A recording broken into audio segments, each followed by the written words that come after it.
그 김관입니다. 오랜만에 초음파학회 나와서 우리 선생님들도 보고 옛날에 봤던 제자 선생님들도 보고 반갑습니다. 사실 내년이 정년이라서 한 달에 연금 얼마나 하고 계산하고 있었는데 갑자기 조은준 교수가 강의 좀 하라고 해서 준비를 해봤습니다. 그래서 일단 저도 안 해봤어요. 외실기에 대한 이렇게 준비하면서 재미있더라고요. 이런 거 나중에 몰라서 여러분들도 재밌게 주셨으면 좋겠어요. 뇌실계 이상을 먼저 내용이 이렇습니다. 뇌실계는 왜 있는가? 뇌실 확인은 왜 필요한가? 발달과 구조, 관찰을 어떻게 하는가? 그다음에 뇌실이 늘어났을 때 이러면 어떻게 돼요? 원인에 따른 뇌실 확장의 특징이 있습니다. 이런 거를 순으로 말씀드리고 있습니다. 뇌실의 역할은 딱 보면은 먼저 하수도관이 뇌의 하수도관이 뇌실 CSF 시스템이다 이렇게 이해하시면 될 것 같습니다. 그래서 뇌실 뇌에는 이 노폐물 제거하는 시스템이 없습니다. 노폐물 제거는 정맥이라든지 림프관 이런 거를 보통 우리 몸에서 하는데 뇌에는 림프관도 없고 모세혈 정맥으로 해서 빠져나가는 게 없습니다. 그래서 왜 그런가 봤더니 블러드 브레인 베리어 BBB가 워낙 튼튼해서 아트리얼 블러드가 뇌 속으로 잘 침투를 못하게 여러 가지 물질들이 그러다 보니까 뇌에서 베인 쪽으로 노폐물 섭취해서 빼내기가 무척 어려운 거 하나. 그러면은 블러드 내에 있는 이제 림파틱스나 뭐 이렇게 파고사이틱한 그런 세포들하고 염증 세포들이 뇌 속에 있는 실질 내에서 돌아다니면서 이런 작용을 하게 되면 뇌가 금방 망가지는 염증 반응 때문에 그게 주 원인인 것 같습니다. 그래서 뇌 대사 노폐물 제거 하수도가 1번이다. 두 번째는 외부 충격을 보호하는 것들. 여기 오토바이 쓸게 이거 제가 가져와봤는데 이 껍질 딱딱한 거는 칼바리움이라고 볼 수 있고 여기 스폰지 같은 이제 서브 아라크노이드 스페이스 이렇게 생각하시면 될 것 같고 서브 아라크노이드 스페이스는 이렇게 막 기둥같이 거미줄같이 되어 있잖아요. 그 속을 뇌 척수액이 가득 채워 있습니다. 그래서 뇌실 내에는 20cc 정도밖에 없고 뇌실 밖에 서브 아라크노이드 스페이스에 100cc 넘게 뇌 척수액이 있는 거죠. 그래서 이 충격을 하고 또 하나는 뇌를 띄우는 겁니다. 부력으로 띄워서 무게가 안 가게. 뇌가 계속 밑으로 눌리면 문제가 되지 않겠습니까? 그래서 이런 부력 작용하고 충격 보고 이게 두 가지가 제일 중요하다 이렇게 생각하시면 될 것 같습니다. CSF 순환은 요거 저 인터넷에서 따왔는데요. 여기서 써보니까 여기서 쭉 내려와서 순환 볼까요? 보통은 어른들은 측내실에서 만들어지는데 태아는 이제 3내실이나 4내실에서도 코로이드 플렉서스에서 만들어지죠. 만들어져서 우선은 이 제4내실에서 구멍이 3개가 있습니다. 마겐디, 르스카 이렇게 해서 나가서 시스템은 마그나로 일단 나가게 되죠. 나간 뒤에는 서브 아라크노이드 스페이스를 전체적으로 다 퍼집니다. 그래서 전체로 다 퍼지는데 이 서브 아라크노이드 스페이스가 그 장소에 따라서 여러 가지 이름으로 시스템으로 이름이 바뀌어서 그게 되는데 결국은 한 통속을 통해서 뇌를 떠받치고 띄우고 있다 이렇게 생각하시면 돼요. 이렇게 되는 거고요. 그리고 이렇게 돌다가 결국은 흡수는 여기 보시면은 주페리어 사지탈 사이너스인데 브레인의 정맥 아주 큰 정맥입니다.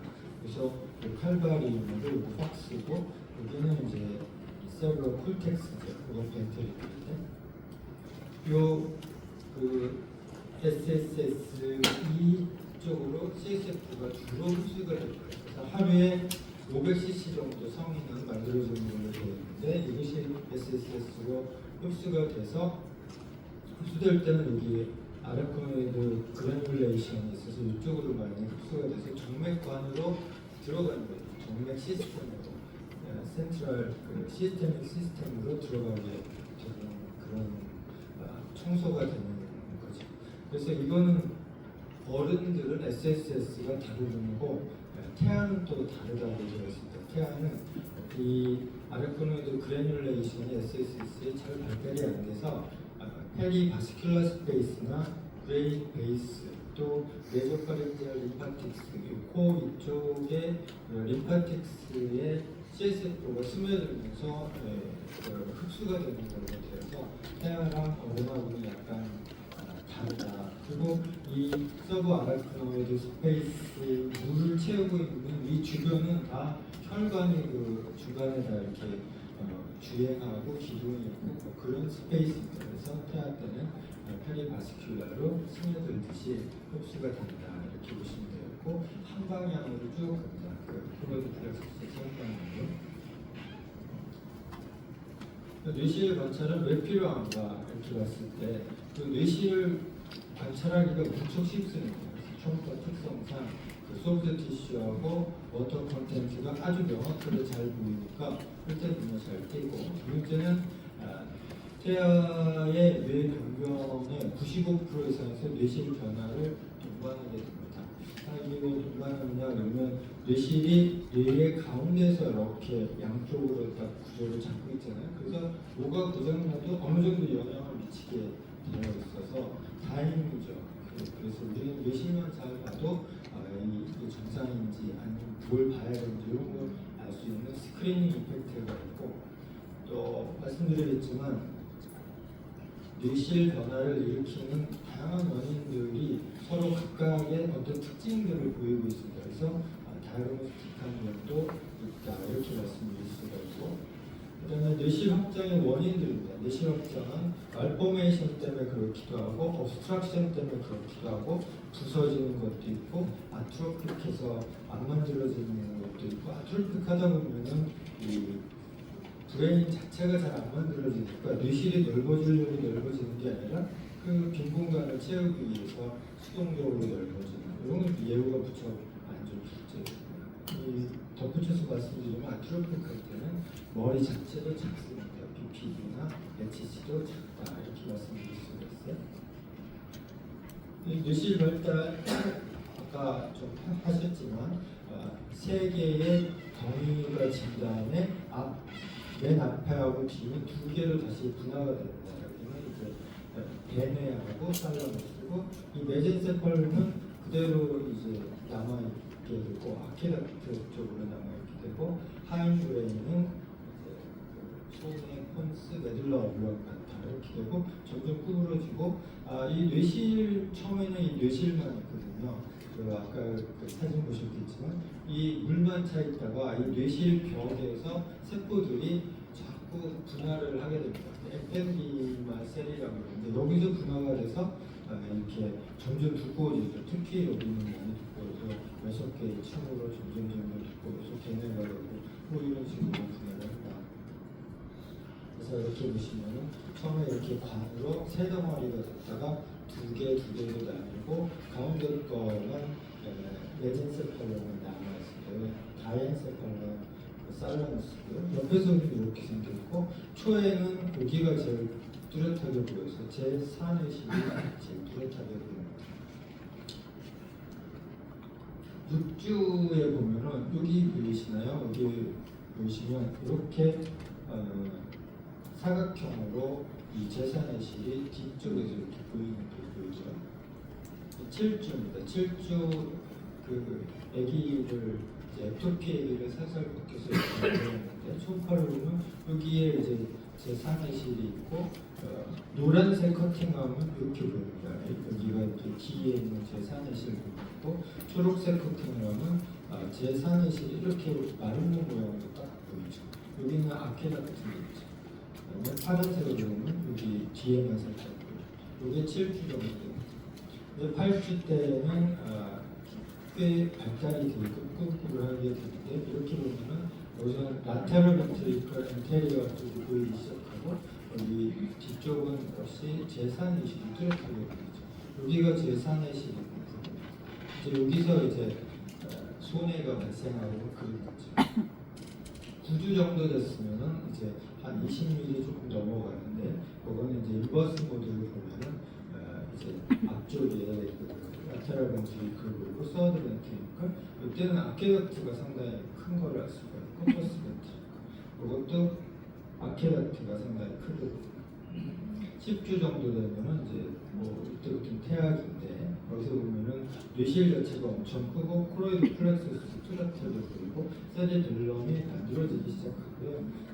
여기 제3의실에서는 안에 코로이드 플렉서스가 보여요. 제가 옛날에는 이게 세리벨럼인가 그랬어요. 세리벨럼이 서로 붙으려나 이런 말이 안 되는 생각을 했었는데 세리벨럼이 약간 하이퍼 에코이크고 제4내실에서 코로이드 플렉서스는 하이퍼 에코이크해서 구분이 됩니다. 헷갈릴 수 있어서 말씀드릴게요. 뇌시의 구조입니다. 뇌시는 이제 입체 구조라서 이렇게 입체적으로 보시는 게 좋은데 앞에서 봤을 때는 뇌실이 이렇게 생겼습니다. 여기 제4내실이고 아케다트, 라테랄, 그리고 제3내실이고요. 옆에서 보면은 이게 라테랄이고 이게 제3내실, 아케다트, 제4내실 이렇게 됩니다. 그래서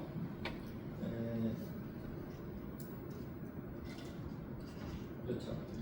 요거는 이제 우리가 흔히 보면 그 엑시알 플랜을 본 거고 엑시알 플랜에서는 뒤에 이렇게 포스테리어 홈이 약간 벌어지다 안으로 모이는 듯하고 여기는 인테리어는 이런 식으로 생겼어요.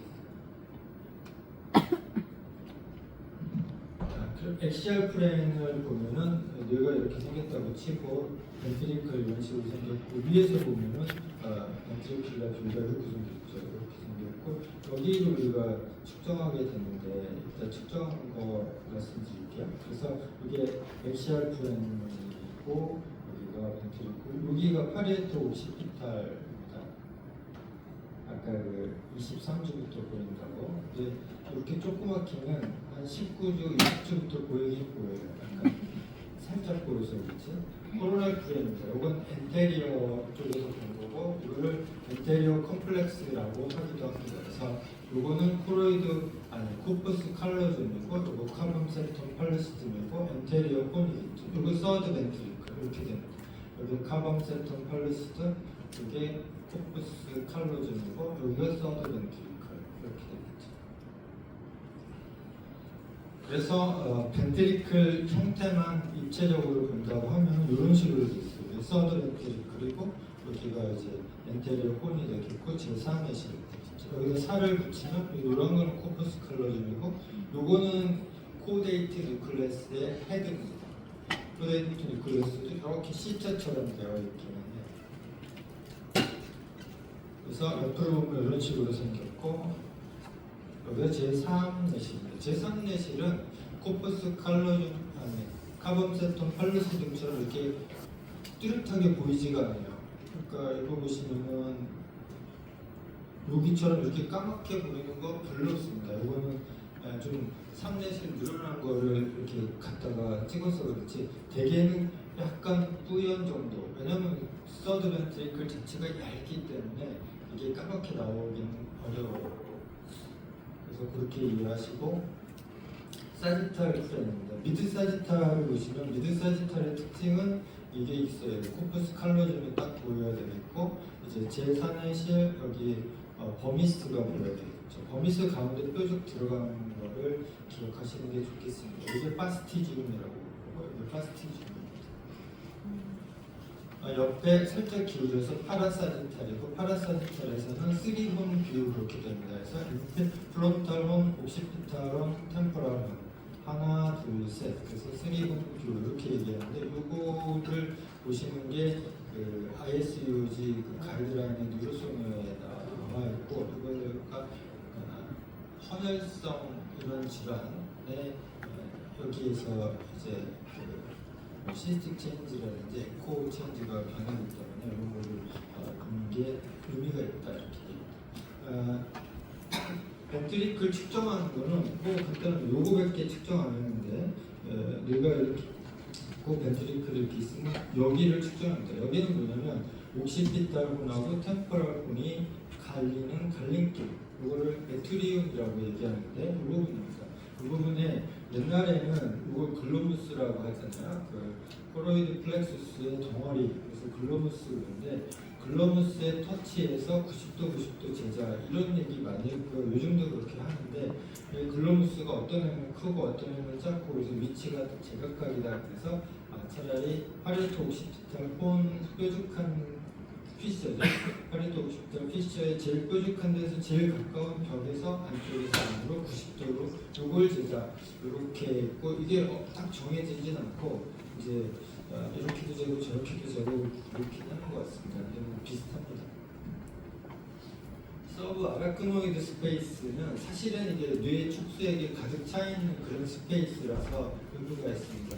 서브 아라크노이드 스페이스 재는 것은 여기가 SSS거든요. 그리고 여기가 브레인 그 코르텍스고 이게 서브 아라크노이드 스페이스 물이 차서 이렇게 되는데 여기를 재보면 여기 SSS에서 제일 가까운 데서 90도로 이 저는 이게 늘어났다 줄어들었다 할 수 있는데 늘어났을 때는 그 신경 이주장애, 리센세팔리나 뇌가 위축됐거나 선천성 감염 때문에 백질 코티칼 아트로피 이런 손상이 있을 수 있는데 사실은 이거는 뭐 논문에 보고된 건 아니고 제가 평소에 이거 중요하겠다 이렇게 생각해서 논문 안 쓴 거고 관심이 있으시면 이걸 갖고 데이터를 내서 이런 걸 발견하시면 될 것 같습니다.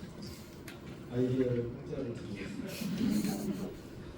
그 벤트리클로 메갈리가 있을 때 산모한테 보호자한테 어떻게 얘기를 해야 되느냐 이게 또 이제 문제가 될 수 있는데 우리가 구분할 때 마일드, 모더레이트, 시비어고 마일드는 10 넘을까 말까 12년은 15 넘을까 말까 그리고 가운데를 모더레이트 이렇게 얘기하는데요. 인시던스는 1% 정도였고 아기가 나왔을 때 노멀 디벨롭먼트는 마일드에서는 90% 넘고 12월에서는 반 정도다.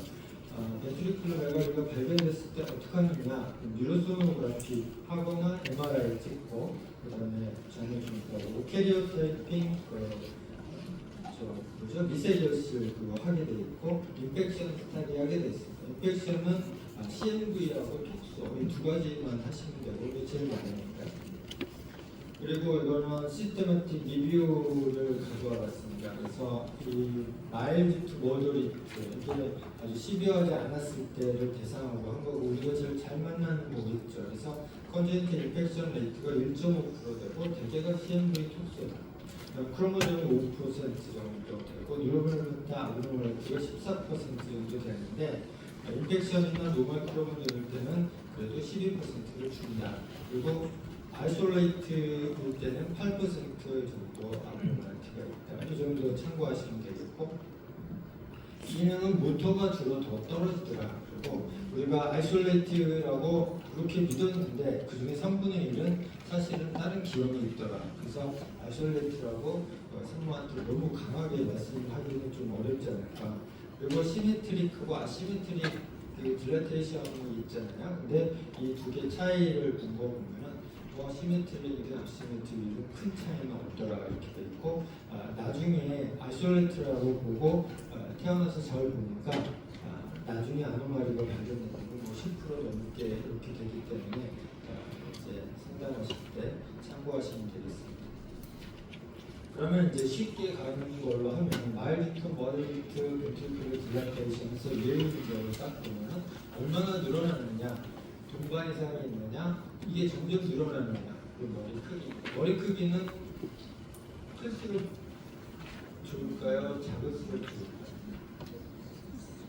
이게 어떻게 보면 벤트리클 메갈리가 심해서 머리가 점점 커지기가 나쁠 것 같은데 같은 벤트리클 메갈리라고 하면은 그 머리가 작을수록 뇌가 나쁘니까 위축성이기 때문에 브레인 디벨롭먼트가 안 돼서 원인에 따른 특징 말씀드려보면 크게 이렇게 분류를 할 수 있고요. 홀로프로젠세팔리인데 홀로프로젠세팔리 아까 하셨는데 여기 이 박스가 나눠지지 못하고요. 이거가 12주인가 13주 얘기했었던 것 같은데 한번 보시면 프로이드 플렉서스 이거 없잖아요, 그죠? 21주짜리 얘기였고 이렇게 잘 보시면 하얗게 빛나는 건 프로이드 플렉서스야. 여기가 없잖아요, 그죠?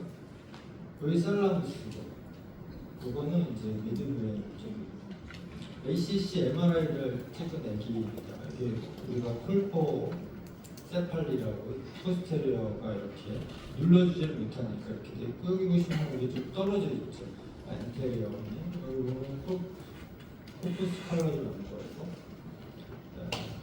이렇게 보이는 게 그 뒤쪽이 많이 늘어났고 벤테리클 모양만 지금 보시면은 벤테리오군이 서로 떨어져 있고 이런 특징을 보이는구나.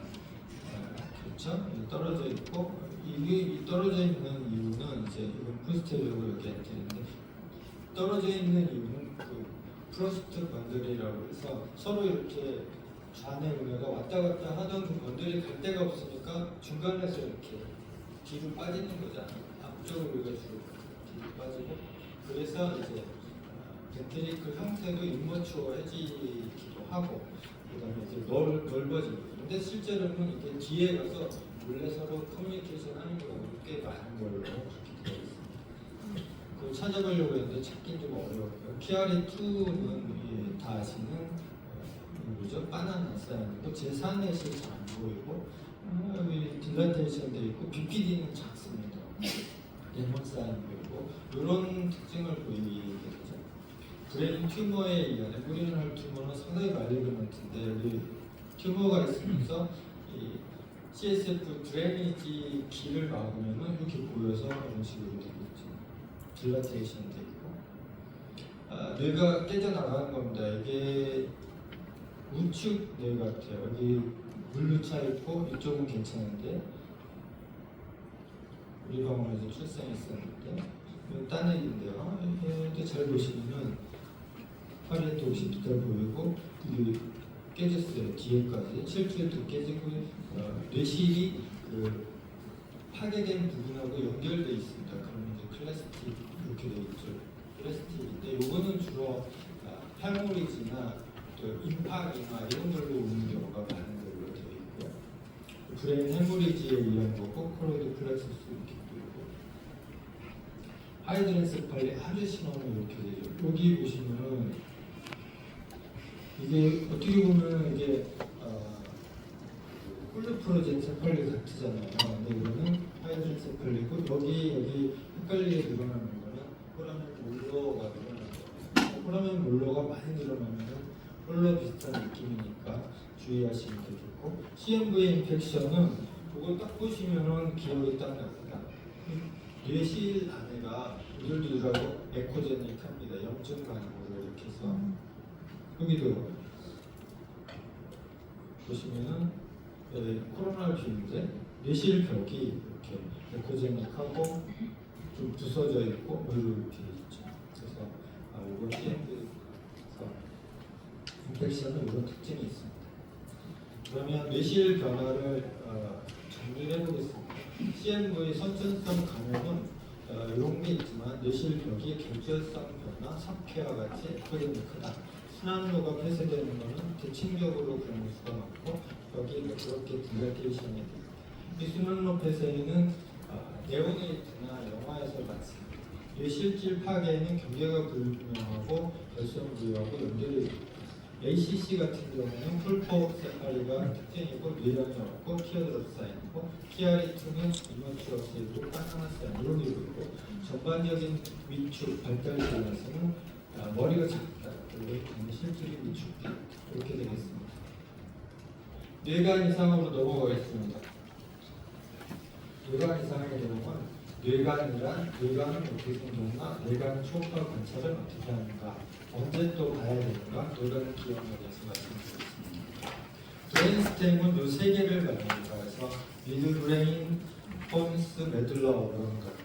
이 뒤에 세레벨럼은 폰스하고 같이 하인브레인에 속하지만 이거는 빼고 요 세 분들을 브레인스템이라고 얘기를 합니다.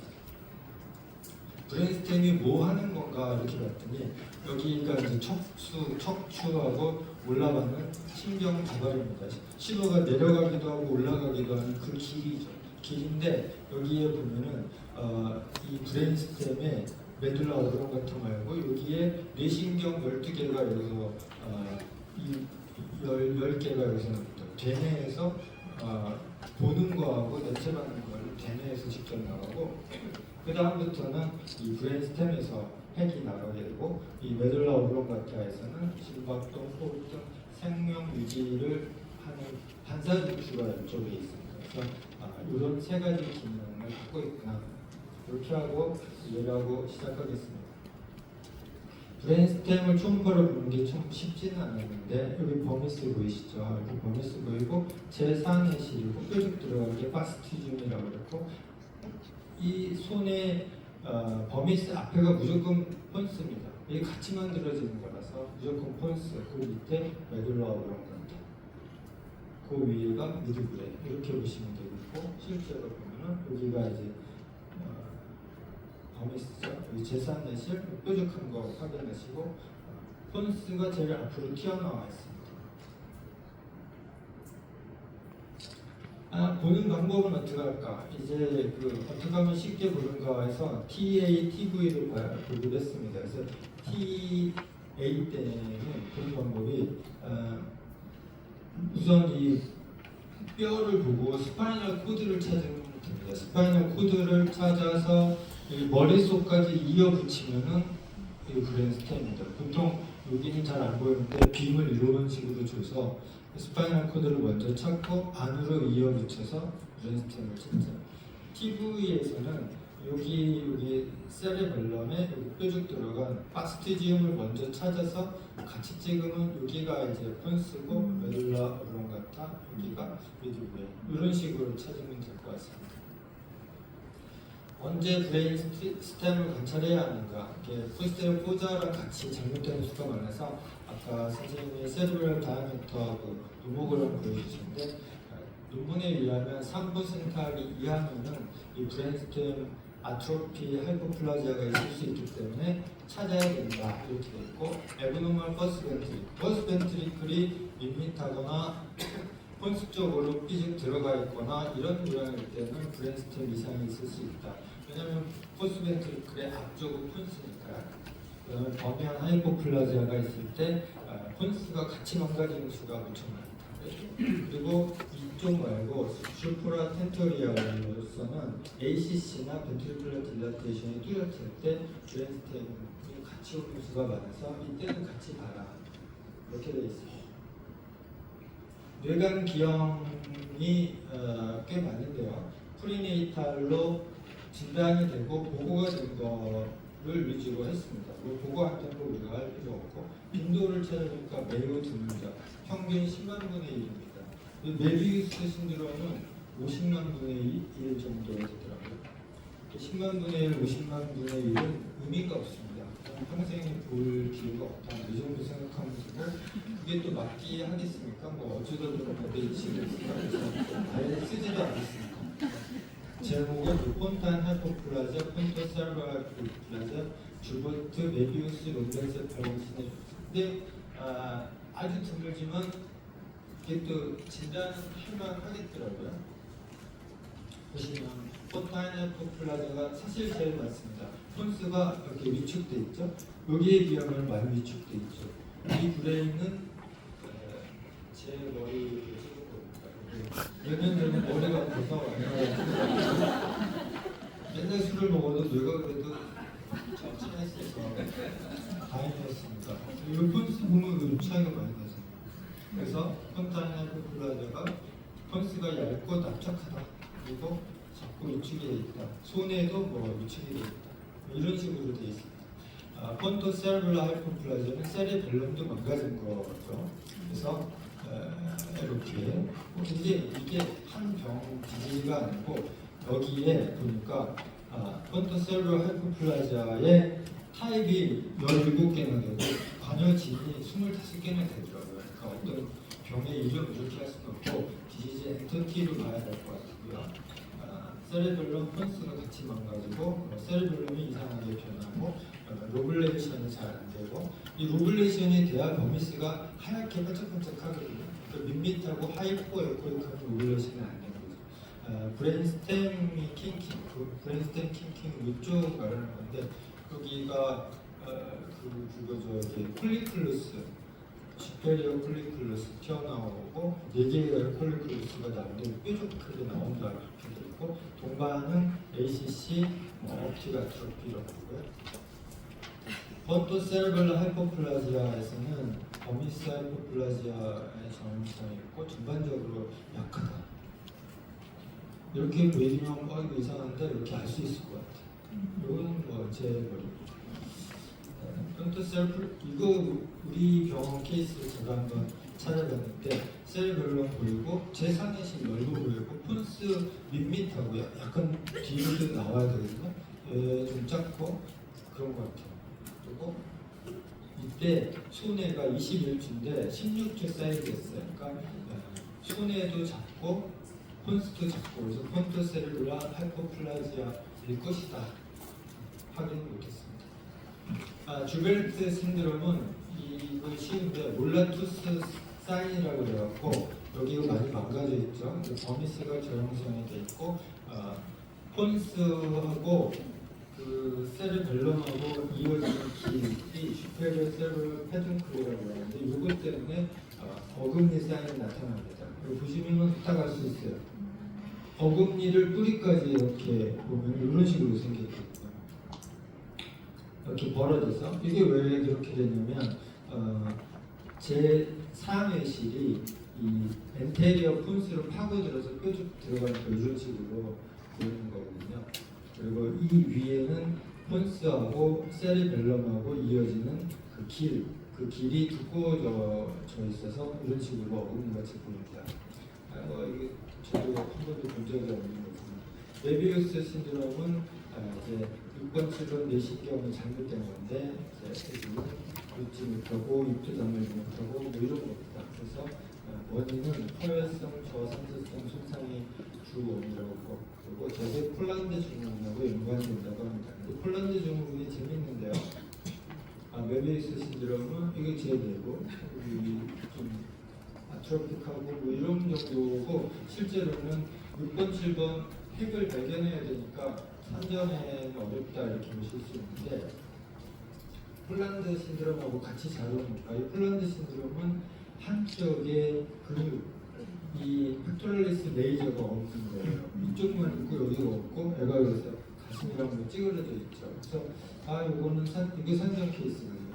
산전을 발견할 만하다 이런 생각을 들었지만 빈도가 50만 분의 1이라고 해서 차례가 어려울 것 같습니다.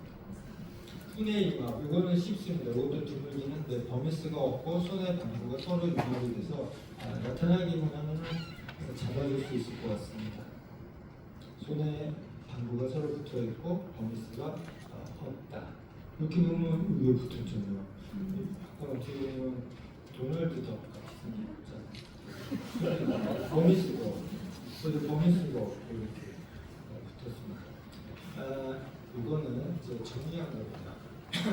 메비우스 신드롬은 뇌가 앞쪽에 위축되어 있고 전체적으로 폰스가 하이퍼트로피, 폰타인 하이퍼트로피 이것도 폰스가 전반적으로 위축되어 있고 작다. 주베르트는 몰라투스 사인, 룸벤세팔릭 시냅시스는 버미스가 없고 손해가 서로 붙어있는 거 요거만 보면 되겠고 브레인스템의 전반적인 아제네시스, 디스제네시스 뇌관을 잡고 애가 무척 맞고 이게 마지막 한 슬라이드 같아요.